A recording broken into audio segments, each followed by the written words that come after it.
Ladies and gentlemen, I bit the bullet and I sat through only 2 hours and 14 minutes worth of this god awful piece of shit pay-per-view known as ECW December to Dismember. Matt 87 Eagle, I'd like to punch you in the fucking face. Just kidding. Man, this was fucking sad show. I gotta admit, I'm starting to notice there's at least one major terrible pay-per-view per decade. And I gotta say, in the 2000s, December to Dismember was by far the worst pay-per-view of all time. This was terrible.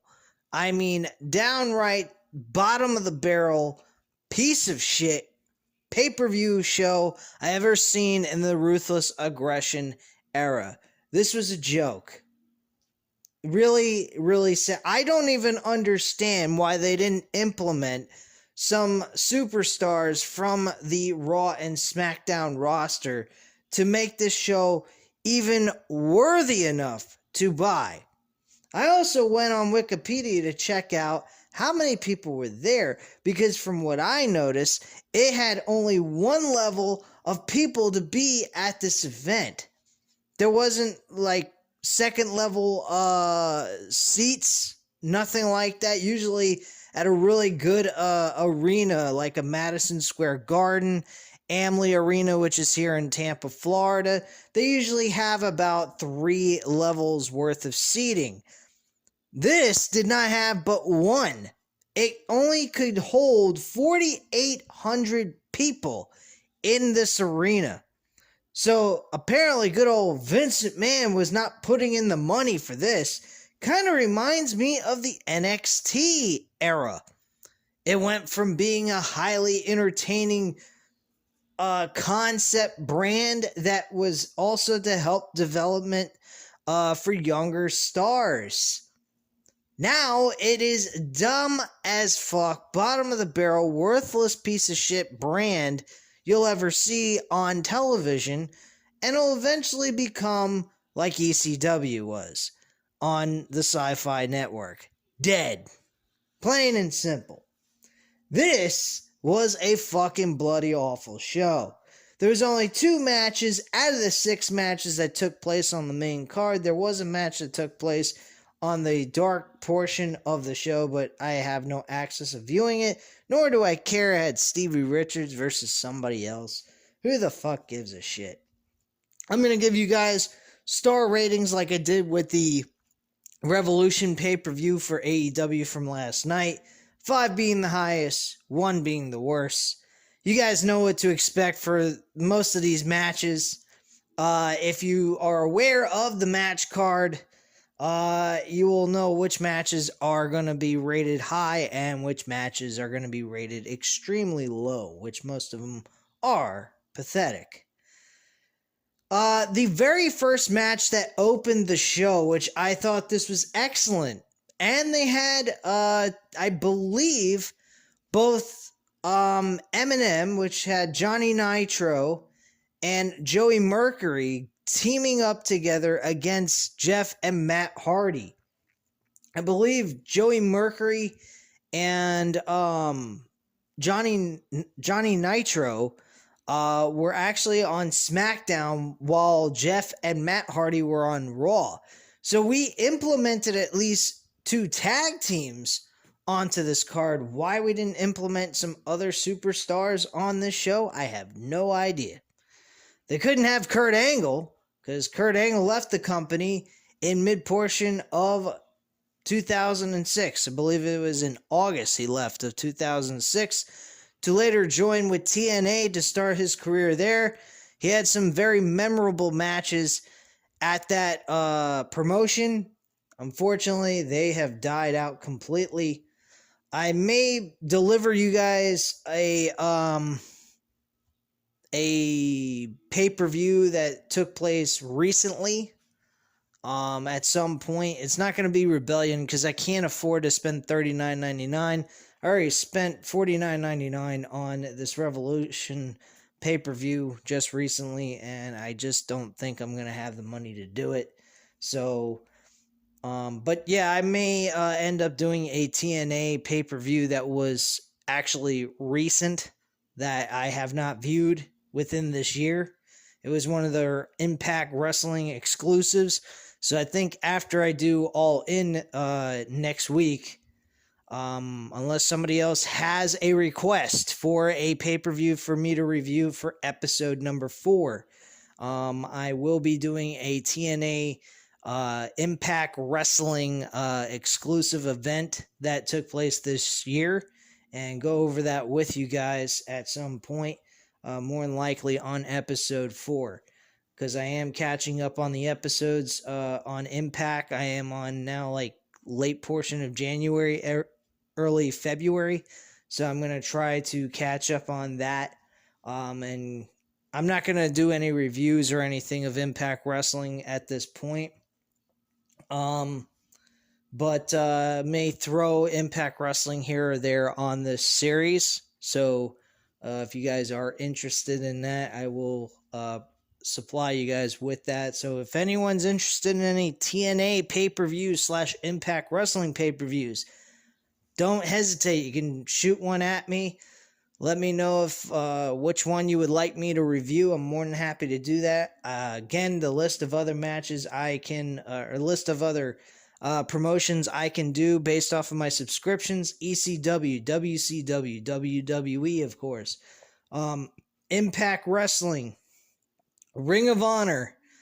I can't do GCW. I'm not buying those individual pay-per-views. Some of them are very expensive. I've been very interested in that Hammerstein Ballroom event that just took place in January this year, and it's $24.99. I don't feel the need to spend that kind of money just yet on that kind of event on Fight TV. So I'm not sure yet if I'm ever going to get access to that.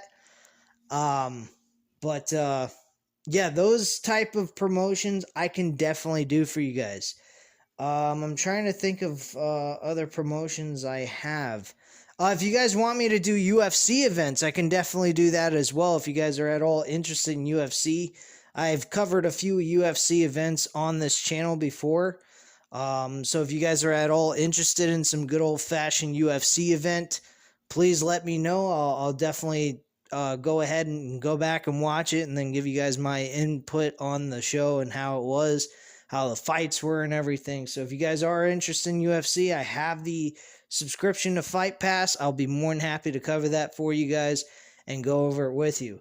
Anyway, let's move on with this event with December to Dismember, one of the worst pay-per-views of the 2000s I've ever seen in my fucking entire life. I actually did watch this event once, but I didn't watch the whole entire thing. I just watched the first match and the last match. That's it. The rest of the show I skipped because I wasn't doing any reviews on it or anything like that, so I didn't see the point of torturing myself. But since I am doing this review. I would think I would want to cover everything and watch everything that took place on the event as if I was watching it live. So I took I ate the bullet and watched this entire pathetic pay-per-view. So let's go over it. Matt and Jeff Hardy versus Joey Mercury and Johnny Nitro with Melina on the outside as a manager. This was an excellent tag team match to open the show. Jeff and Matt Hardy win this matchup. Matt Hardy connects with a double twist of fate off the top rope, and then Jeff Hardy delivers a swanton bomb. I believe it was on Joey Mercury, and they got the 1-2-3. As you guys already know, in 2006, they had a December pay-per-view for the WWE SmackDown brand called Armageddon. They actually competed in a fatal four-way ladder match for the tag team titles. I believe it was for SmackDown's tag team titles. They called it the WWE tag team titles. And Joey Mercury sustained a severe injury to his eye. His eye swole shut completely. Couldn't see anything. And he was really, really fucked up. Bloody mess, you name it. He was fucked up beyond recognition. There was a ladder that flipped up into his face and cracked him right in the eye and the mouth and everything. He was bleeding all over the place. Pretty fucking brutal. If you haven't seen that event, check it out on Peacock. You will be surprised at how brutal this fucking spot was on that Armageddon pay-per-view card. So yeah, go back and check that out. It's a good one. So let me see here. This match was, like I said, this match was really good. Very, very entertaining. I'm giving it a 4 out of 5 stars. Very solid, entertaining match. Possibly the best match on the entire card. Of course, the only other match that rivaled against this was the Elimination Chamber Extreme Rules match. Which, by the way, I want to go over with you right now. Not the match, but the concept behind it. It was actually a little bit different. It reminded me of Lethal Lockdown in TNA back in the day when they used to do that on a regular basis. They had a barbed wire baseball bat with the Big Show. They had a table with Bobby Lashley and his pod. They had a crowbar with Test in his pod. And then they also had a chair with CM Punk in his pod. So they utilized that in the match. The only thing I didn't like about it is that's the only weapons they placed in these pods when they should have just had these weapons sprawled all over the chain of the Elimination Chamber and allowed everyone to have access to this no matter what point of the match they were in. So I think that was kind of a downside to the whole concept. But it was a very unique and different concept, and it made it very hardcore-ish. Personally, with things being the way they are now with the Elimination Chamber, and they're trying to take more precautions to these matches so that these guys don't get severely injured or anything, they are applying padding on the outside. Unlike this match, it didn't have any padding at all. It was pure steel on the outside of the ring. So anytime they were landing on that, they were hurting pretty fucking badly. I think with the concept they utilized in this match back in 2006 would be an excellent idea to utilize in today's modern day Elimination Chambers, since, let's face it, it ain't going away. It's a defeated fucking concept. It's really a terrible concept at this point. It's just an aesthetic. It's utilized to surround the ring with metal and all that to give it some kind of really nice look to it, to make it seem more extreme when it really isn't at all.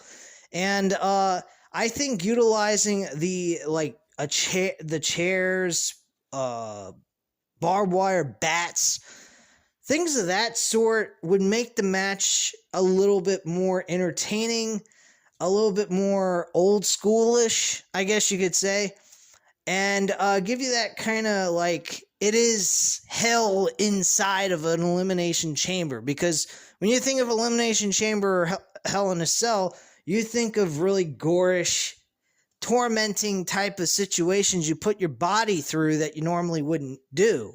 So that's where I'm going with this. And I think this would be an excellent concept to bring back, especially the way the Elimination Chamber is now and how they have to be a little bit more precautious about the performers and what they're doing in the ring so that they don't severely get hurt with the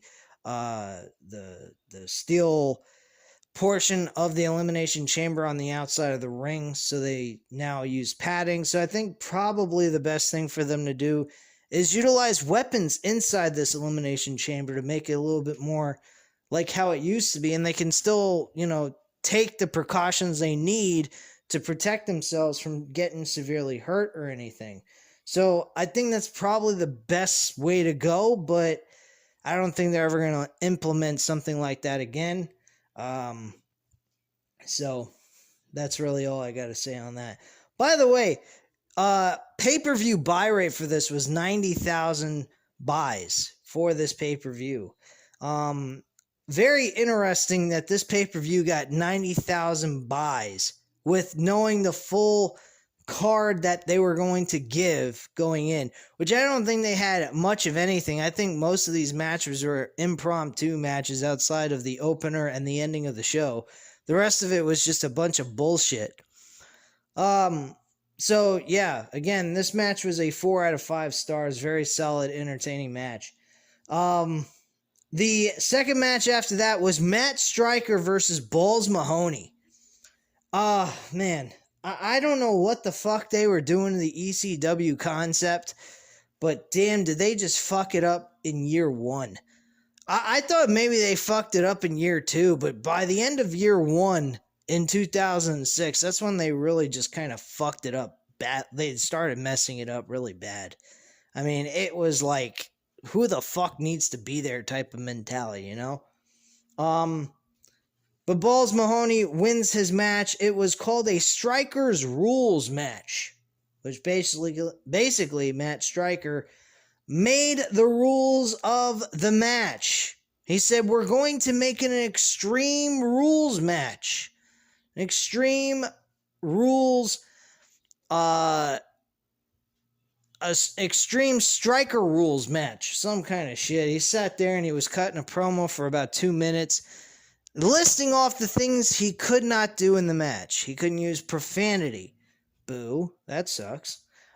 He couldn't use weapons. Boo, that sucks.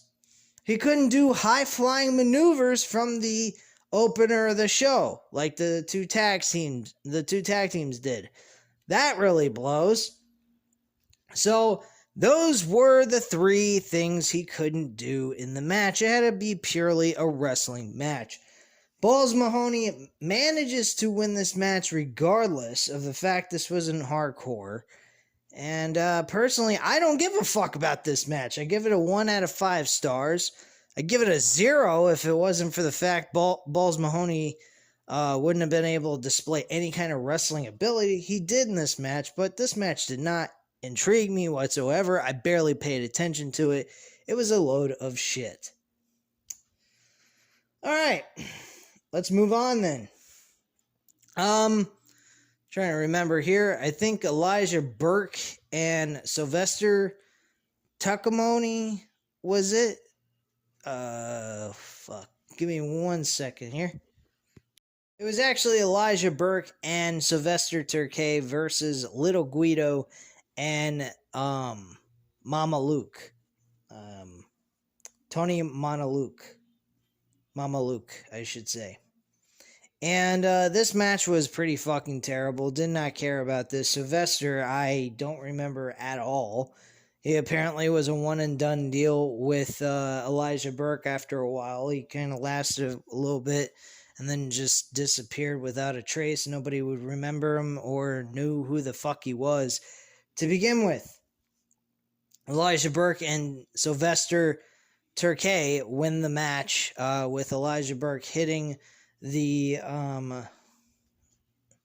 Well, it was called. It was basically like a skull crushing finale type of maneuver, and he wins the match and gets the 1-2-3 against Tony Mamaluke. So that was that. This match was trash. I will give it a 2 out of 5 stars, slightly better with Elijah Burke added to the mix. He did a good job in this match, actually. Lil Guido was okay, and so was Tony Mamaluke. But nothing special really occurred from this match. Next match, we had Davari versus Tommy Dreamer. Tommy Dreamer, an ECW original, getting defeated by a fucking pathetic asshole who is a translator for Muhammad Hassan and also the Great Khali, two of the worst fucking wrestlers in WWE of all time.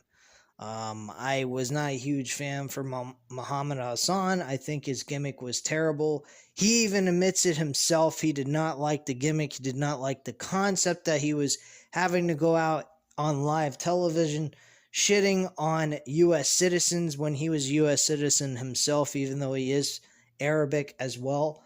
And he did not like the idea of doing what he was doing. He thought it was very distasteful, but he did it anyway because he was under a WWE contract and he didn't want to break contract with them or breach his contract and then possibly suing him. So he went ahead and went through with it, but he was not enjoying or having a good time with this gimmick whatsoever from what I've heard. But yeah, Davari defeats Tommy Dreamer in a meaningless match. I have no idea what the storyline is. There was no conversation between Taz and Joey Styles discussing what came about between these two guys. After the match was over, Davari actually won by a roll-up pinfall with his pulling on his trunks. And afterwards, Davari ran off and Tommy Dreamer followed him. Eventually, he encountered the Great Khali. The Great Khali picked him up, he grabbed him with both hands around his neck, picked him up off the ground, and slammed him down onto the steel ramp. He was badly injured, didn't look so good in this aftermath of this match, and he was not doing so well at all. Next up, we had a mixed tag team match with Kevin Thorne and Ariel. These are two vampire gimmick type characters in an ECW type brand. Holy fuck, what has happened? I swear to you guys, I don't know who the hell actually cared for ECW when they were a third brand in WWE. When they first started, they were great in 2006. But when they brought this on a weekly basis, damn, did this show fucking suck. Man, did it blow. Outside of the time Rob Van Dam was world champion for about a month or so, this show was terrible. After he lost the title, the rest of the time being, we saw multiple world championship title defenses displayed by the Big Show, and then eventually he would lose that championship, which I'll be going over in this pay-per-view. But yeah, we had Kevin Thorne and Ariel, two vampire couple, just being vampires, pretending to suck each other's necks. I mean, this wasn't even Gangrel-like. This was downright pathetic and retarded. Terrible acting, terrible concept. Just stuff you would probably see in today's modern-day WWE at the end of the day. Very terrible shit. I think fucking Nikki Ash would fit perfectly in this ECW concept world that they had going on back in the day in 2006. Damn, did this suck. Oh yeah, by the way, I forgot to give you guys the Davari Tommy Dreamer rating. I'm giving this a 1 out of 5 stars. Pretty fucking pathetic matchup. This match was even worse. I did not like this match at all. Ariel happens to win the match with Mike Knox walking out on her, and she ends up getting pinned 1, 2, 3 with a finish that was bloody fucking awful. This is a half a star. Okay, this is a fucking terrible, terrible match. I wouldn't recommend this to a dead person. Seriously, I think a dead person would get annoyed from their sleep, even though they're dead. But yeah, this was a terrible match, and I don't even know why the hell this was on the card, but whatever. Yeah, Mike Knox and Kelly were a tag team, by the way. I think I might have forgotten to mention that, but who really gives a shit? Anyway, moving on to the main event. Thank God this was only 2 hours and 14 minutes. Matt, I'll tell you what, you're a very lucky man. This was only 2 hours and 14 minutes. You asked me to do Battleground 2017? Forget it. It ain't happening. That was over that was almost 4 hours long, and that was just an average Joe pay-per-view that was bloody awful terrible that made everyone want to fall asleep while watching it. It was fucking bad as fuck. I don't know which is worse, this one or that fucking Battleground of 2017, but damn, it's a toss-up. Thankfully, this is just a shorter pay-per-view. But yeah, the main event was not a piece of shit match. This was actually a pay-per-view worthy type of matchup. The eliminations are as followed. We had CM Punk eliminated first with, I believe it was Rob Van Dam hitting a frog splash. Then Hardcore Holly was eliminated by Test with a humongous boot to the face that gave him a severe concussion. Even though he kicked out of the maneuver, the referee deemed the match to be stopped because he looked like he had a concussion, so the referee said he is eliminated from the match regardless. So it was an oddball way of closing out Hardcore Holly's run in this match. I'm very surprised by how it ended. It was very shitty ending for him. Following that, I believe, so we had two people eliminated.